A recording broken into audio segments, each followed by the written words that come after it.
Hello and a very warm welcome to this latest edition of Talking Germany, the show where we do just that. Now, Germany is well known for lots of things, making cars, playing soccer, brewing beer, to name just a few. But although it gets less publicity, Germany is also very good at running hotels. And my guest today is one of the outstanding figures in the hotel trade here in Germany, Innegrit Volkhardt, in person. Thank you very much for joining us here on the show today, coming all the way from Munich to Berlin. Thank you. Great stuff. Now, Innegrit Volkhardt is the manager of one of Germany's best-known hotels, the legendary Bayerischer Hof in Munich, which has been in her family since it was purchased by her great-grandfather back in 1897, no less.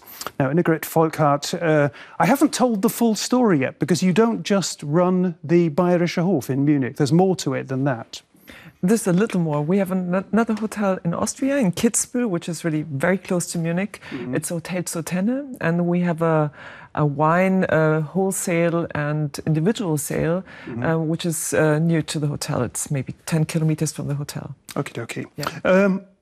Are you good at what you do, or are you very good? I try my best. That the team and I'm very good, but we have to rely on many things. We have to rely on people. We have to rely on what's happening around us. We have to rely on techniques and all these things. So mm-hmm. Actually, we always think we're not very good because it's too many things happening. But we try our best to be the best.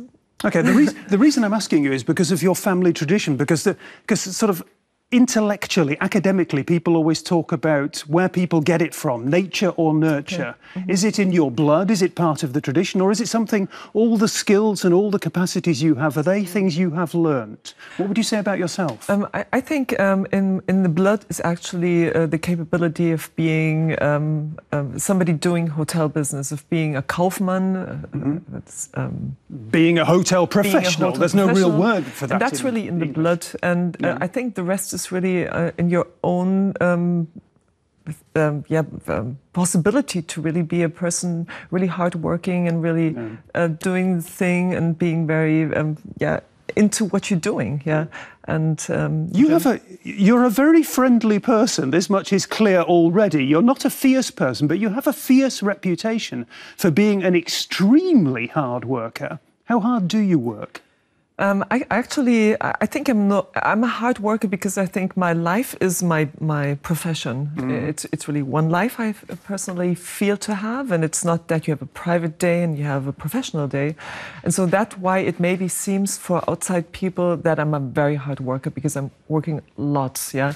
But it's just that I'm spending my life, which is much fun, in the hotel, doing all the best for our guests and for the hotel. And so it seems a lot of time, but actually it's being also having my private life in my professional life.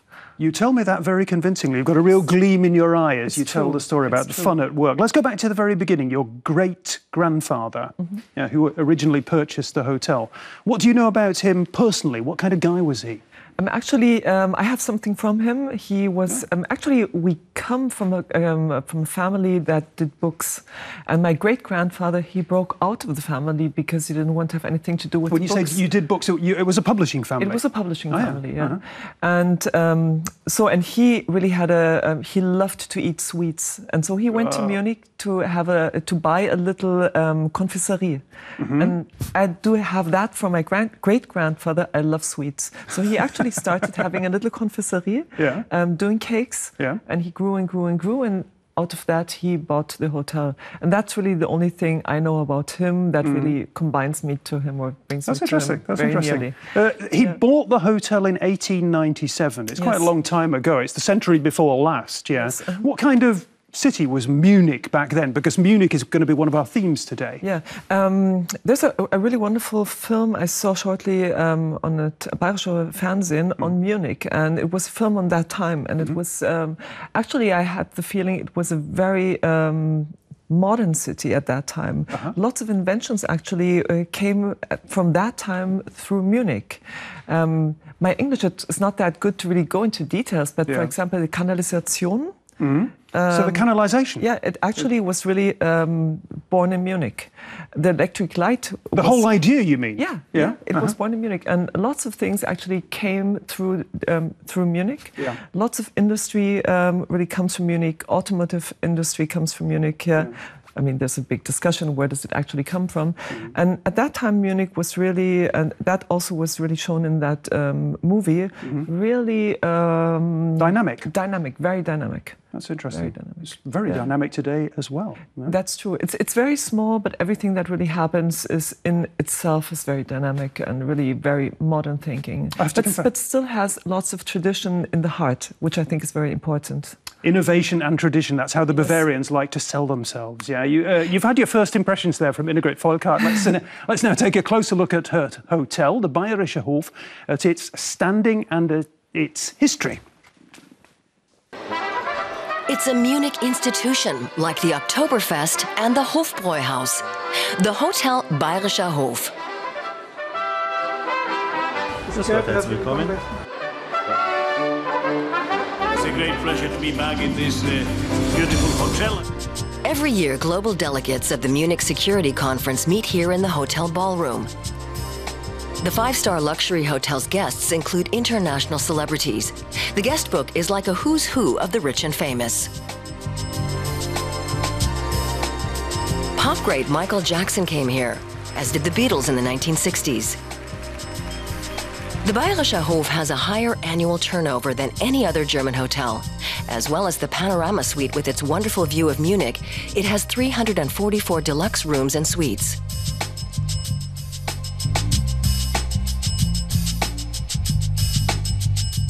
It also has a handful of restaurants, as well as the lofty blue spa, a perfect place to take the plunge. You can also dip into the city's nightlife at the hotel's jazz club, its light entertainment theater, as well as its very own cinema. The hotel's foundation stone was laid by Bavarian King Ludwig I in 1841. Empress Elizabeth of Austria stayed at the Bayerischer Hof, which has been owned by the Volkhardt family since 1897. Hermann Volkhardt paid 4 million gold marks for it. It was a high society meeting place back then, too. His son Hermann revamped the hotel on several occasions. It was destroyed by bombs in World War II, but the family rebuilt it, creating even more opulence. Falk Volkhardt then passed it on to his daughter, who is now at the helm of the hotel. Today's guest on Talking Germany, Innegrit Volkhardt. And Innegrit Volkhardt, you have been associated with the hotel, the Bayerischer Hof, all your life. Yeah. What are your first memories of the hotel? My first memories, actually, we always, it's a family tradition to live out of the hotel, to live far away from the hotel. So my first impressions are, when I was young, we had 2-3 times a year when we had to go to the hotel, we had to go to dinner, and it was just really a must. That sounds as though it was very tiresome to be taken off to the hotel. It was very tiresome, and I told your colleague before, I really had only in my head animals, and especially horses. And so to really take my father away from the idea getting me to the hotel, if I had to go, I really had my riding dress on, and I really I didn't smell very good. I smelled great. I smelled like horses. You smelled very horsey, yeah. and these were the only things that really left in my head. And my father really got me to the hotel not very often because he really didn't like the picture. The word you're looking for is you were dragged to the hotel. You were literally dragged there. But you must have been aware. It must have inside your head. You must have been thinking, I am a member of a hotel dynasty. No, never. Oh, come on. Never, ever. Yeah? No. Really not, yeah. It was just, you know, oh, you have to go there, yeah. Okay, just leave me alone for the next 12 months until I have to go there again. But the hotel had been passed down already from one level of the family to the next to the next. It was the family heirloom, so to speak, yeah. And you must have started thinking at some stage, who's next? Who's going to do this? No, never. No, never. But maybe that was really good because I had 25 years of my life really free of the thought to really being somewhere where you have no idea what's going to happen. Yeah. And then in the 26th year, I had to go to the position because my father got very sick, very unexpected, and I was the only one really who really decided to really go to the hotel and go on. Tell me about that. I mean, that must have been quite a traumatic phase for you, because you're describing how you were this sort of girl in the countryside, the horsey girl, and then age 26, it all changes. I started to go into some professional life before. In Germany, you do these Lehren. In Germany, the vocational training, professional training is very sort of linear, and you were on that process. And I actually had no idea of what to do, so I thought, okay, let's just look at the job. And I looked at the job, I did eine Lehre, and then I went to other hotels, and then I went back to Munich because my father said, you know, I'm not feeling well, and maybe come back to Munich. And I studied business and worked in the hotel besides studying business. Yeah. And so I was in the hotel, and then suddenly my father got very sick. And so I was in the hotel, and it was nothing really complete new to me. Yeah. But you were very, very, very young. I mean, most normal people, most everyday, ordinary people would be totally overwhelmed and overawed. How many people did you have working for you at the time? About 700, 650 people. And they must have looked at you and thought, she doesn't know what she's doing. I was very lucky in my life. I think I was very lucky because I have one privilege. I never really think of what do other people think of me. And I think that's very important. Because where does that come from? It's just an inner, it's something that prevents me in my inner of doing that. I have it's a Selbstschutz. It's a protective mechanism that you have. I have no idea why, but it's really very useful. good. It's very useful. Yeah, because otherwise you would, I think, start to think, can I really do what the people expect of me? And so if you have no big expectations, if you just do what you think is the correct thing to do, I think it's much easier in life. Good for you. We saw in that report, you know, all sorts of fascinating guests, people that you couldn't have met, the Beatles way back when and what have you, yeah? In more recent years, I mean, you work very hard, that much is clear, but is it part of the privilege of your job that you get to have sort of intimate encounters with some of the people who come and stay at your, some of the interesting people who come and stay at your hotel? Yesterday, I've been to Berlin already since yesterday, and we had an evening event. We just invited some of our customers. Yeah. And I had the feeling that 20% of the people being there, I mean, they were great people, politicians, people from business, people from entertainment. And so great people that I was very, very proud, you know, to know personally. Yeah. But about 20% of the people that actually are our customers, I had the feeling friends are coming, yeah? And that's a nice thing, and I think that's the thing that really makes me happy every day, that you really have friends. When you say friends are coming, you mean friends of yours? No, friends that actually develop, the customer that develops to be a friend. I see. And that's really a nice feeling. So if you're in your office and if you look out the window, I have a possibility from the hotel to look inside my office, and if you see a hotel guest, you know, saying hi to you, and the hotel guest being a friend, and the hotel guest bringing you cake or something, and that's very special because it's really, it makes a wonderful mood of working. Lovely. Yeah, so it is a privilege. It's a real privilege. It's a big privilege. Come on, give me a bit of gossip. Who's been your favourite guest of all these friends?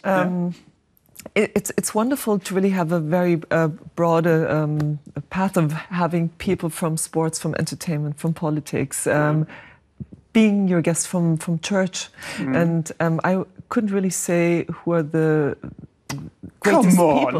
Give me a name. It was wonderful to experience the Dalai Lama, for example.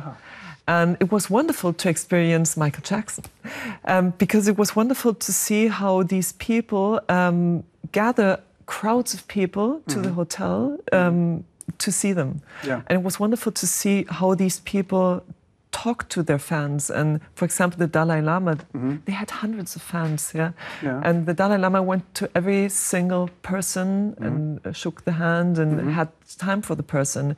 And that's a wonderful experience to see how the people treat people.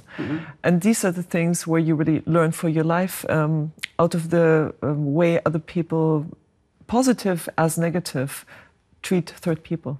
Very interesting.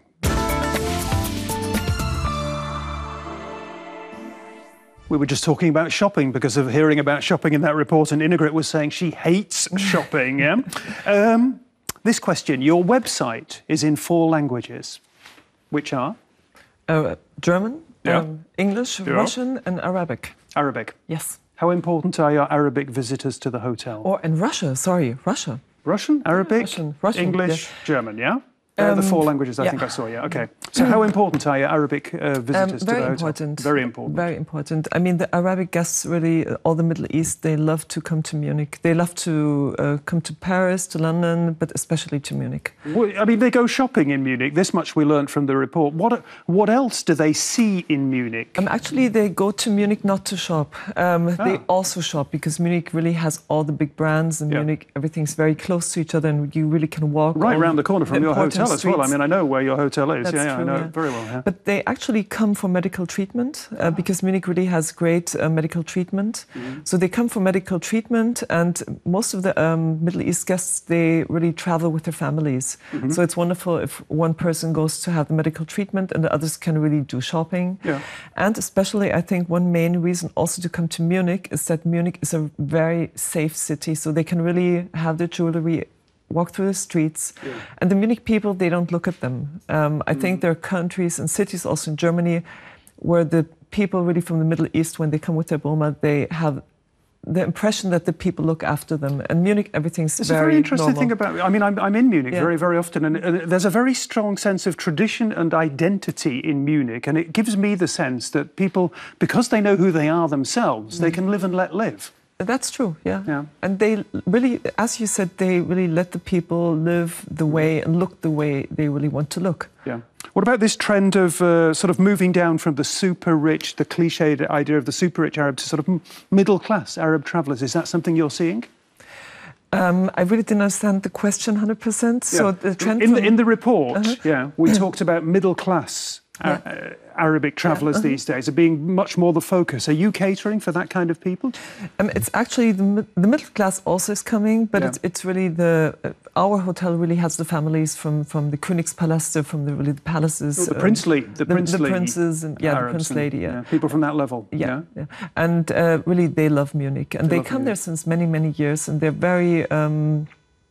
very treue, very reliable. Very reliable guests, yeah. Always coming back. What about guests. cuisine? Do you cater for them cuisine-wise? Yeah, we actually have a cook coming from the Middle East too, because they really want to have it very authentic, and they really want to have their food at their time. So next time I'm in Munich, I can pop around and have some fine Arab cuisine at the Bayerischer Hof.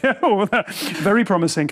We haven't talked about the Oktoberfest. Is that an attraction for visitors from Arabic countries? Actually, let's first talk about Munich.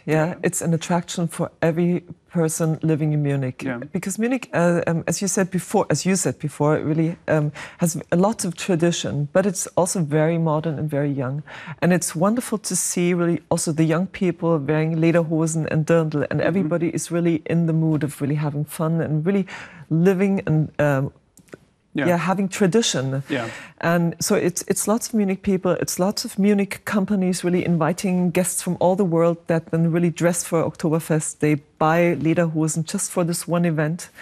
And do you wear a dirndl? I wear a lederhosen, because to wear a dirndl you have to have a dirndl appearance. You have to have a dirndl figure. Yes.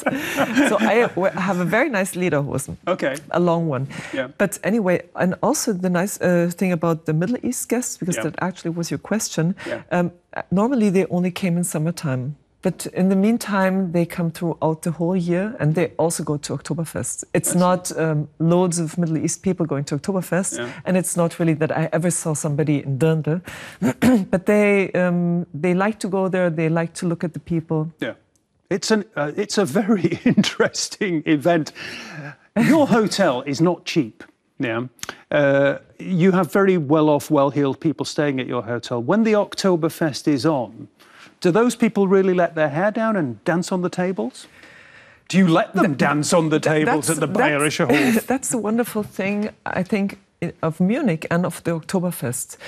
It's not only that these people do it, all the people do it. And it's really an occasion where you really have your business guests that you invite, and everybody really gets friends, because everybody will be on the table dancing, drinking beer, having fun, but being very friendly. It's nothing, you know, where the people get brutal or get aggressive. Yeah. And it's a very, very nice mood.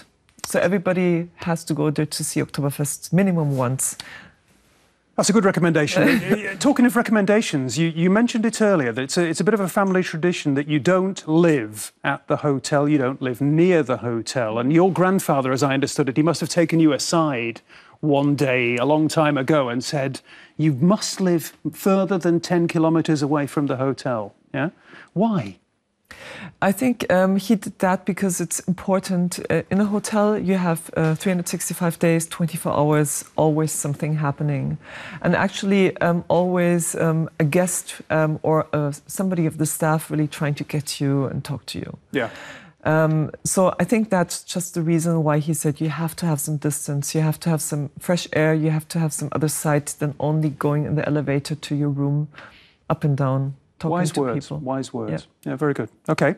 So those wise words turned Innegrit Volkhardt into a commuter, effectively. She lives near the Starnberger See, that is Lake Starnberg, which is located southwest of Munich. It's truly an idyllic setting, and Innegrit shares it with her partner and her animals, that's right, including 3 donkeys. So before we talk about donkeys, let's find out what we can learn about them and how they are used in therapy, no less. It's a therapy session of a special kind, outdoors and with donkeys. Niels Mertens and Sarah Trittin spontaneously start petting the animals. When you're petting the donkey, who are you doing it for?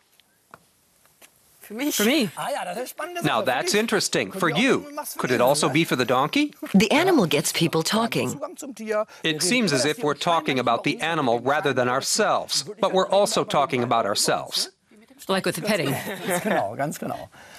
He nudged me. I don't know if it was affectionate or if he wanted to butt me away. That's not the important question. What's interesting is that it did something to you. How would you react in real life if I came along and went like this? The animal's reactions are food for thought, shedding light, too, on how we humans interact with one another. Sarah realizes that discovering what another person likes creates trust. The therapist asks Sarah and Niels to choose a donkey together. It's an important question when it comes to couple therapy. How did you arrive at the decision? Who decided? You picked her out. Yes, because she was really affectionate toward him, and the others stayed away. But is it really good if only one person decides? That can be discussed in a relaxed fashion when they're grooming the donkey. It might have been more difficult at home alone.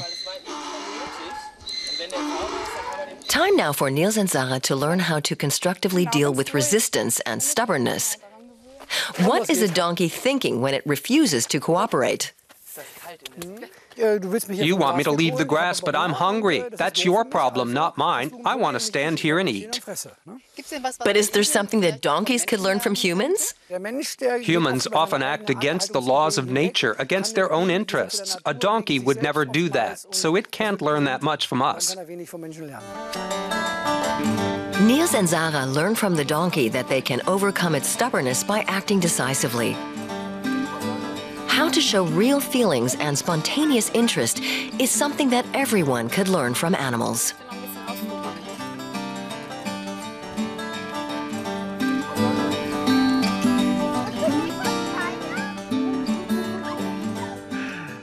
You enjoyed that report? Very much. I could tell. Yeah, you were saying, you know, you were looking at me and you say it's very close to reality. It's very true.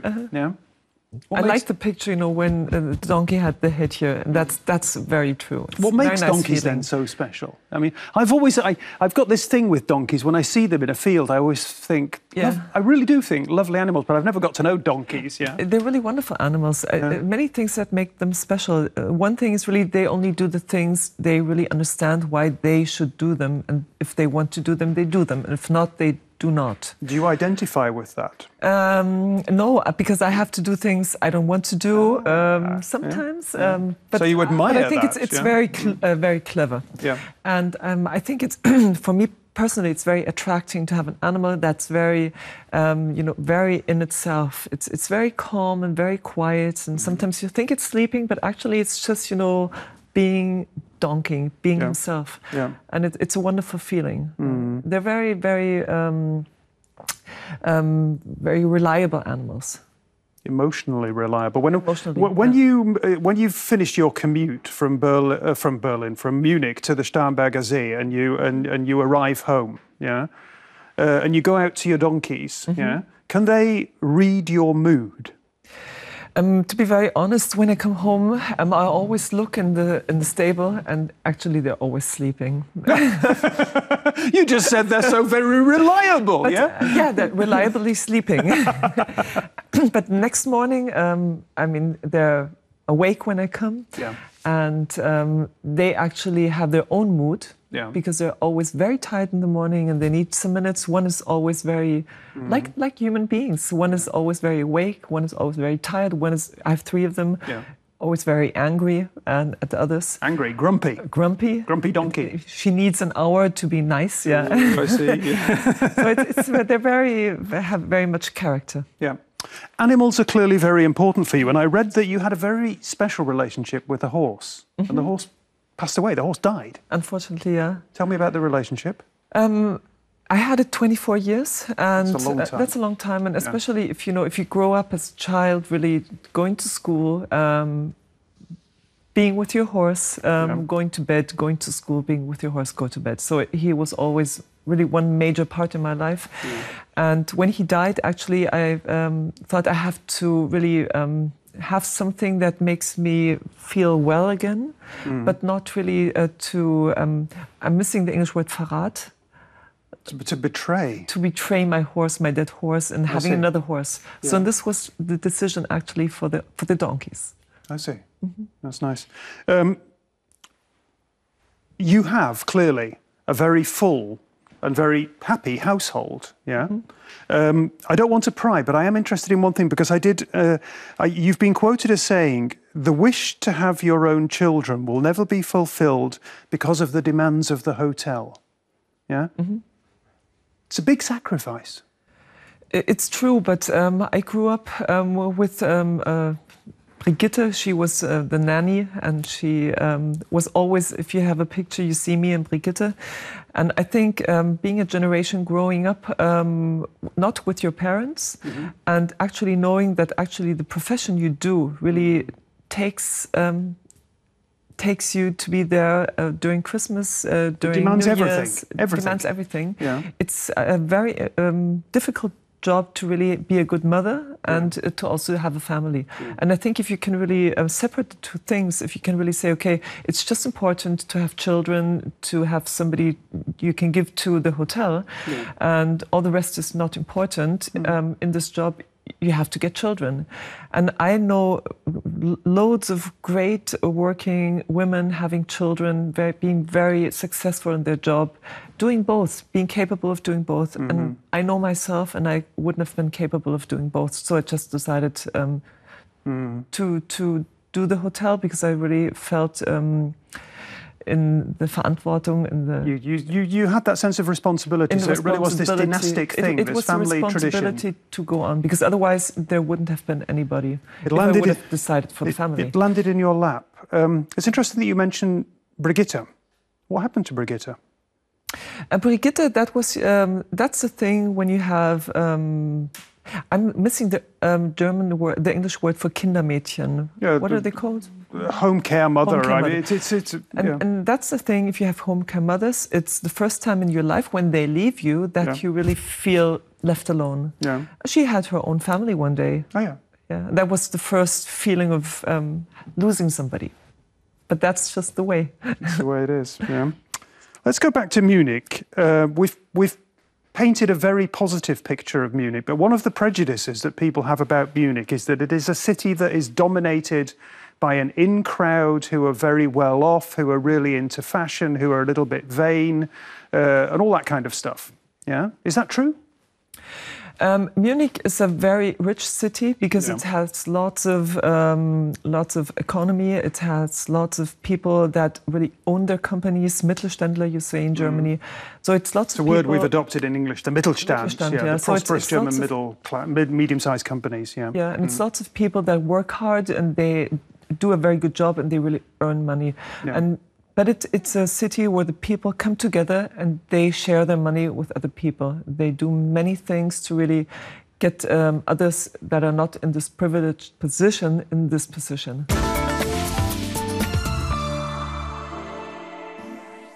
The district, Hasenbergl. Tell me about the district. Actually, it's a district north of Munich that has people living that actually are in the third or fourth generation of unemployment. And the Stiftung Lichtblick Hasenbergl that we just saw is actually, there was a project from the Catholic Church, and one person, sometimes it's one person really being very dynamic, that actually led this project. And then one Munich person that was or is the owner of Dahlmeier, Mr. Randlkofer, saying, okay, this is a great project, we have to do something for the people. And he made this Stiftung and lots of Munich people. The foundation and lots of Munich people from the industry actually went to the curatorium of this foundation to really gain money. And the project grew and grew and grew. And actually, I think they have over 100 children at the moment. They're in the position of really having parents come inside and try to learn how to write and read. And they have the children really developing very good. And they have the first children doing Abitur. That's really doing the high school leaving certificate.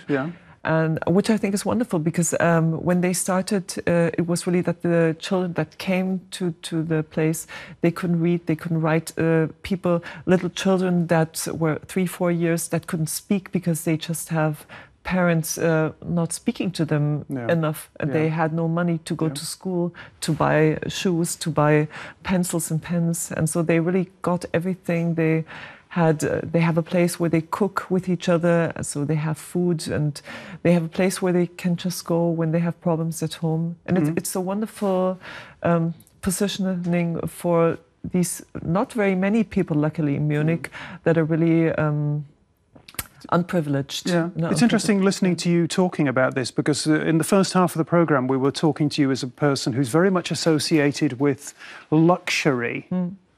And now you're talking about caring and sharing, and you're going a lot in sort of in the spiritual direction. I think it's our obligation to. If you have money, I think you have to share your money. And if you're in the lucky position, as I am also, and other people, especially in Munich, are, I think it's something very natural to really try to help other people. It's something. But just explain this to me. I mean, a lot of our viewers won't understand. You're telling me Munich is a rich city, and then you're telling me, on the other hand, there are families who are living in the fourth generation in poverty. Why are we letting this imbalance continue in Germany? Why? What's the good of that? I can really. I want to talk from Munich at the moment because Munich is really on a great way to really have this only one district. I mean, if you look at Berlin, it's many districts having this poverty, and it's nothing compared to other countries like India or whatever. I mean, we're very privileged here in Germany.